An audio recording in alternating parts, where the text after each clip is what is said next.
From the Detroit Free Press, I'm Robin Chan with today's Voice Briefing. It's Wednesday, January 7th, 2026.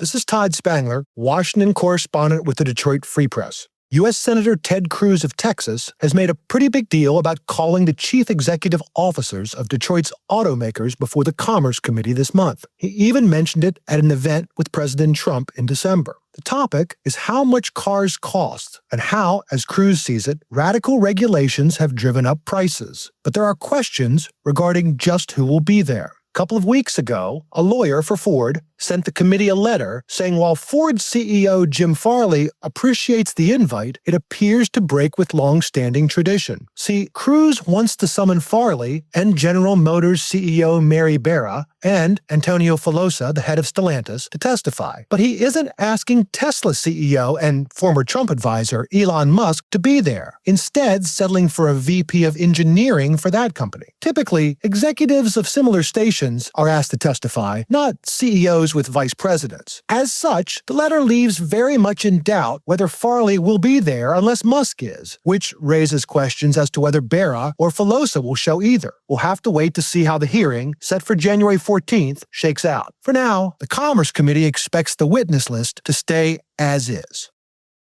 I'm Dante Bedingfield for the Detroit Free Press. The Corporation for Public Broadcasting, the nonprofit entity established by Congress to manage federal investments in public broadcasting, announced this week that its board has voted to dissolve the organization after 58 years of service. The move comes in the wake of Congress eliminating all federal funding for CPB, following prolonged political pressure from the Trump administration that leaders say left the corporation unable to fulfill its mission under the Public Broadcasting Act.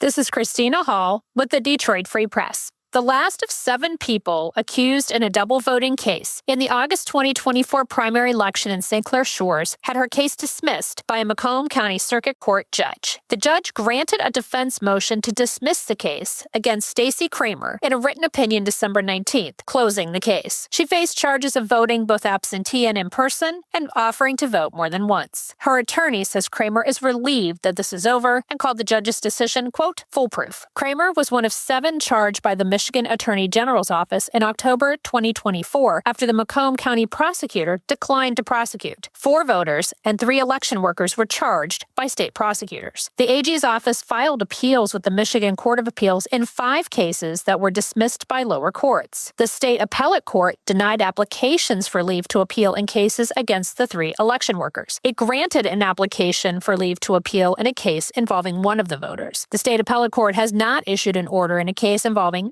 another voter. The 4th voter was sentenced to 6 months of probation by a Macomb circuit judge after pleading guilty to 1 count of election law, voting absentee and in person. He sought to delay sentencing for 6 months, and upon successful completion of probation, the charge to which he entered his plea would be dismissed with prejudice. Find more from the Detroit Free Press on freep.com. That's FREEP.com. Thank you for listening, and you'll hear more from us tomorrow.